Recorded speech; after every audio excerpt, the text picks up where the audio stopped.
for you to be a blessing. You can sit down and listen to somebody and be a blessing.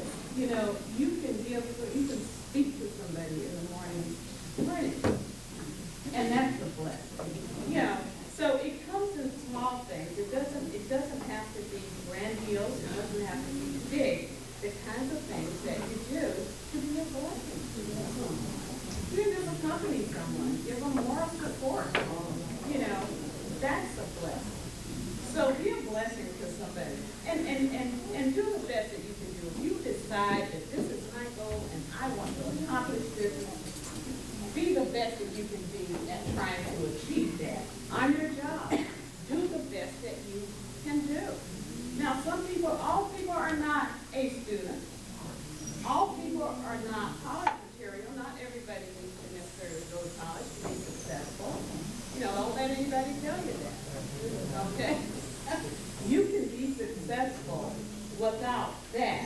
And there are people that have earned C's because that was the best that they could do. Okay? And we know some of those people like Colin Powell. He was a C student. What do you know? George W. Bush.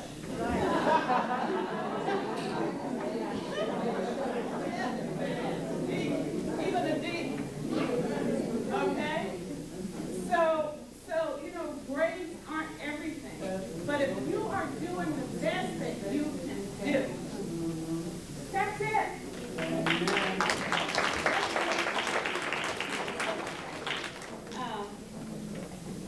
And the last thing that I want to say to you is that you should be accountable. Have some values about yourself.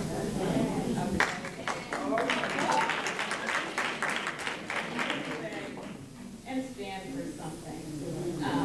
Because, you know, that's what really defines you. If people will look at you, and that little light will be shining. I've had people come up to me that I didn't even know and say, you walk around in the hallway. You just don't hurt when I get hurt. It's a compliment to me. You know, but the latest fad is not for everybody. Okay?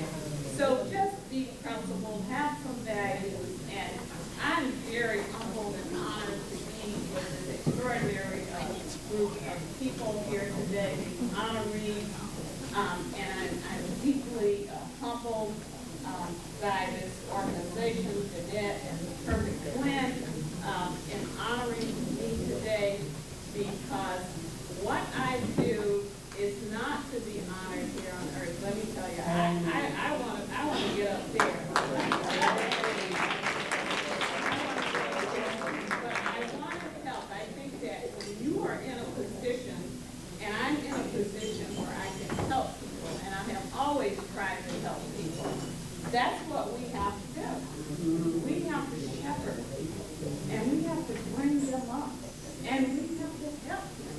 So if we're in a position of power to be able to help our youngsters and our community, that's what we ought to be doing, without them asking us to do it.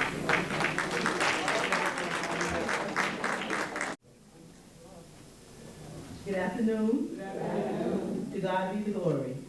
And I'm so glad this young lady said a short snippet. So you won't feel bad when I sit down after 3 minutes. I've done a lot of things in my life. I've had a lot of accomplishments. I'm not going to spend a lot of time talking about accomplishments because we can all deal effectively when we're successful. It's when we have challenges that we need to have something to fall back on. So I, like most of these ladies here, grew up in the gracious and glorious South. I received all of my secondary education in the South. I was a product of segregated schools, and I have to say, in that day, it was a village. I truly grew up in a village. If I did something across town that Miss Sally saw me doing, she says, yeah, I'm going to call your grandmother and tell her what you're doing. And I started praying because I knew she was going to call my grandmother. In some places, she was going to tell her. And my grandmother was going to be so nice. So that's the environment I grew up in. And I've had the pleasure of working in the New Haven public school system, which is integrated, and there's a difference. And if I had to go to school again, I would get my beginning education in the South. It was just such an experience. The teachers were wonderful, the environment was wonderful, and I think I had a wonderful education. I also had great family. Especially, I have to talk about my grandmother because she was just a lady before her time. I was the only child on my mother's side of the family. So there were not too many things I wanted that I didn't get. But my grandmother, I think she made her role to let me know that it wasn't all about what I had. I would have clothes and toys and things. She said, yeah, you got too many dolls in here. I'm going to give some of these dolls. I said, no, Nana, these are all mine. She said, okay. I would go off to school or someplace and come back and I had 12 dolls and I got 10. I said, man, I don't know what happened to the dolls.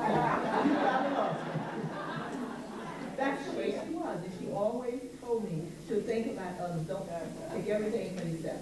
But I grew up with a great sense of self. There's another thing my grandmother used to say, and this for you young people, you wouldn't understand this, how innocent we were in the South. I believe it. My grandmother used to say every morning I came to her house, the sun rises every morning to shine on my baby. And that was me. So I thought I was really something grand. I didn't realize I was just another little girl. But I've always maintained that. I've had two careers. I had one in the business world in New York City. I worked there for about 15 years. And I had a unique experience in the office I was hired to work in. I was one of two African Americans in the whole corporate office. And I had a Caucasian secretary. My boss, everybody was Caucasian except my girlfriend who had our office 3 doors down from me. And it was at that time that I realized how other people perceived us. I would write out a letter. I never dictated. I wasn't that high on the ladder that I could call the secretary in to dictate to her. But I would write it out and give it to her. And one day she said to me, oh, you write very well. You don't make many mistakes. And I said, did she realize I have a college degree?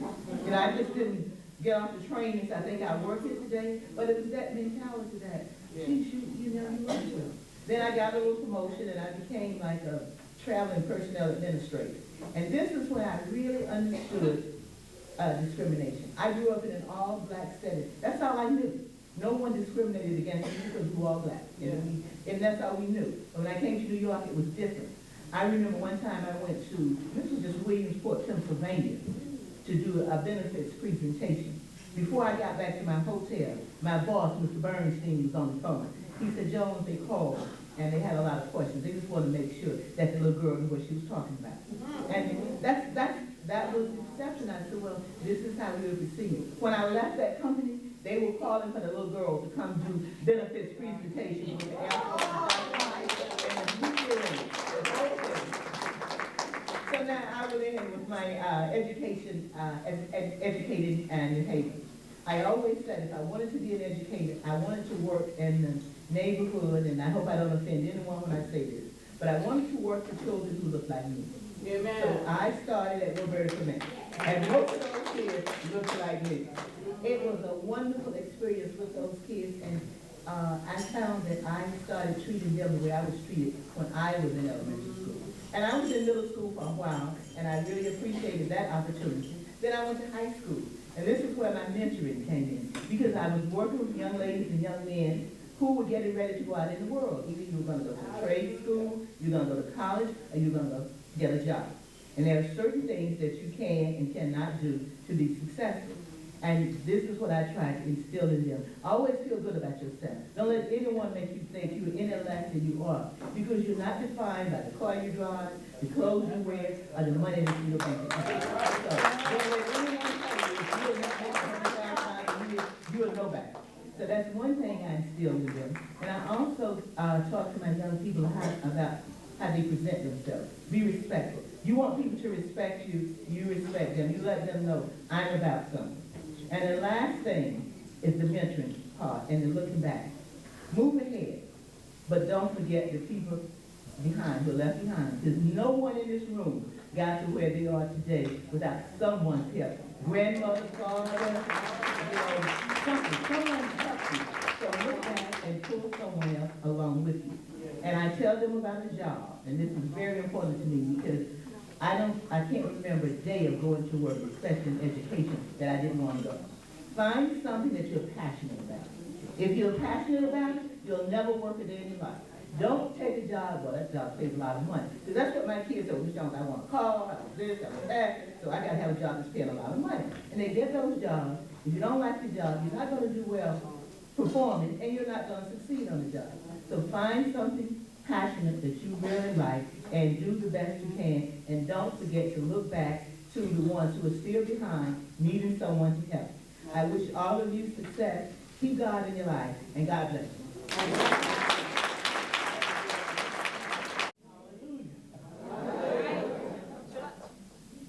I know you're expecting me to go long because I got revenue coming my neck. Ain't gonna happen. I'm just glad to be a part of such a wonderful, wonderful organization, and to have to be called a legendary woman.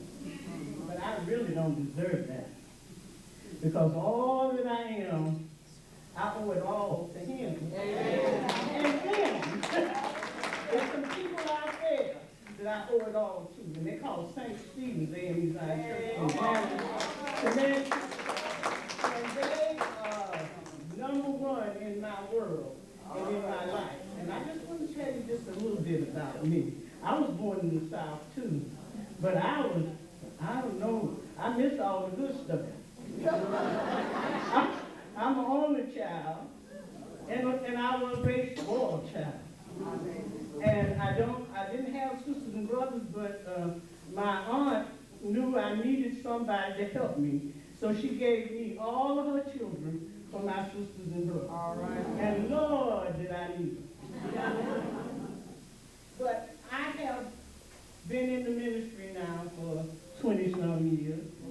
I taught school for 20-some years. I worked mental health for 20-some years, and I did a lot of things. But I had a cancer, I had diabetes, I had a massive heart attack, a quadruple bypass, and anything else you can add on to that. But I'm standing here. And I tell you that God is able, and you can do all things in Christ who strengthens you. Hallelujah. And today I'm just so happy to be alive, and I spend most of my time studying, because I teach an ecumenical Bible study, which I've been doing for 19 years now, and it's including all denominations. So I don't have, I belong to the AME Zion Church. My husband is my pastor. He's the only pastor I ever had. And I'm his first church member. And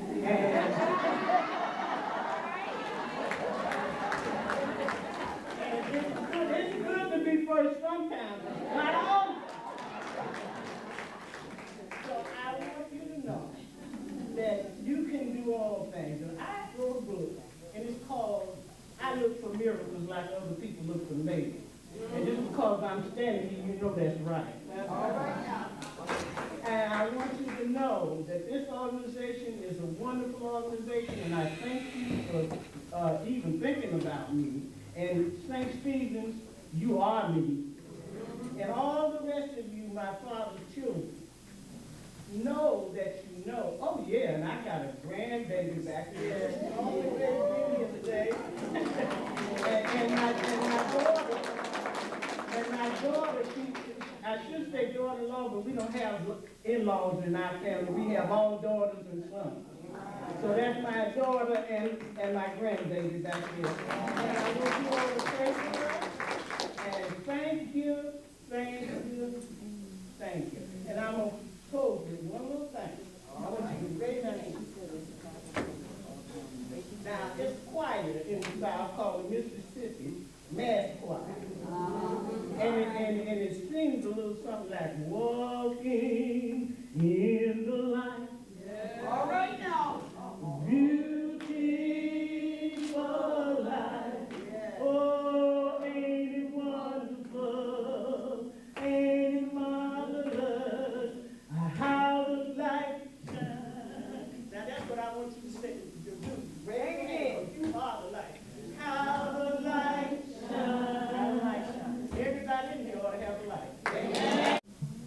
Good afternoon. My name is Nzinga Shani, and unlike my other fellow legendary women, I started life on the island of Jamaica.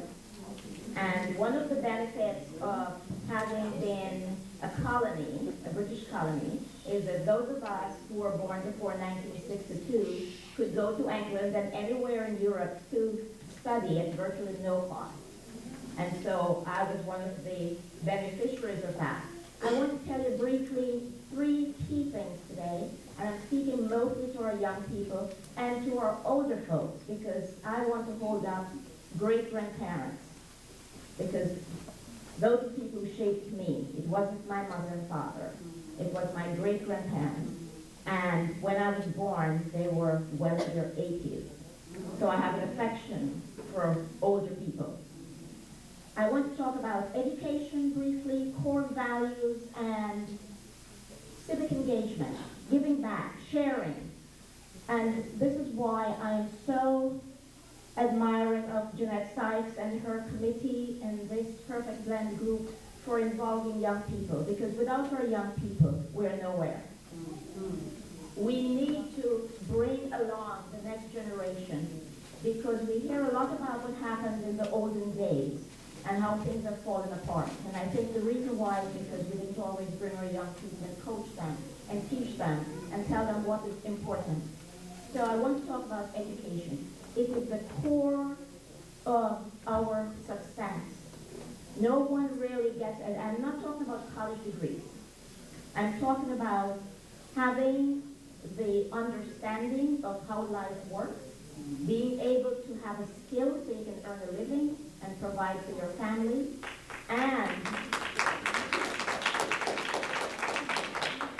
and being able to interpret the world around you. Because you can read and write, you can't interpret. If you don't comprehend and understand, it really doesn't get you very far. When I was 4 years old, my great-grandmother taught me a poem. It says, "Labor for learning before you grow old, for learning is better than silver and gold. Silver and gold will vanish away, but a good education will never decay." Another thing she did, before I ever went to school, she taught me how to count, multiply, divide, and add using stones. And I say to all the grandmothers and great-grandmothers here who are spending time with your children or raising your grandchildren, if you might not be able to find stones, because these days, you know, we live in a concrete jungle, but if you can go to the dollar store and get a pack of marbles, and you can get 50 marbles for $1, because I just did that for my granddaughter. Here's what she did. She sent me to pick up 12 stones. I picked up the 12 stones, and she said, "Now I want you to divide them into equal groups of 2. And I divided them, and I count how many was in each group, and so she said, "How many times 2 can go into 12? And then how many times can 6 go into 12? And I picked up stones every day. I got to 100 stones. When I got to school, I knew my timetable. And I can still calculate in my head percentages, really easy, fractions, because she taught me. And when I was born, she was already about 86 years old. Education is critical. To the young people, I say, no one can take your education away from you. It might seem tedious to sit in class and take notes and do research, but that's your foundation for your future. It's critical. Next thing, core values.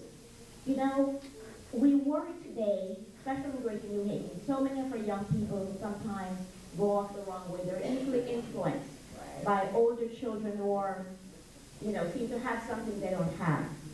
But if you have a core value, if you believe in and respect yourself, if you love yourself, if you know that you are the most important person to you, not what your friends think, they will not be able to influence you. And that's key. So if you're not easily influenced by the wrong people, you can always make decisions for the right reason. Yes, right. And that is key. And the next thing I want to say to you is civic engagement, giving back. When I was a little girl, my great-grandmother we got groceries from my granduncle's store every Friday. And she would take paper bags and divide up things And my aunts and I had to go and deliver them to other people. And when I was about 6 years old, I said to her, why are we always giving away our food and our things? And she said, to whom much is given, much is expected. She said, these people have less than we do. Therefore, we must share with them, because that's where the blessing comes in. So from I was 13 years old, I've been teaching. I've been an educator formally for the last 30 years. I'm both a science educator and a business school educator. And I have been mentoring since 1987. I've mentored several young women from across the globe. And the greatest joy I get is when Christmas and my birthday, getting cards from all of my former students who I've mentored. So I say to you, and to Jeanette, I'm so thankful that you're reaching back again. I say to you young people, if you're 16, look for a 13-year-old who's struggling. Help that person. Just talk to them. Just listen to them. That's mentoring. That's helping someone to, deal with an issue rather than going off and making wrong decisions or doing something that is not positive. So it's important. Grandparents, you didn't have to have gone to college to be able to teach your grandchildren.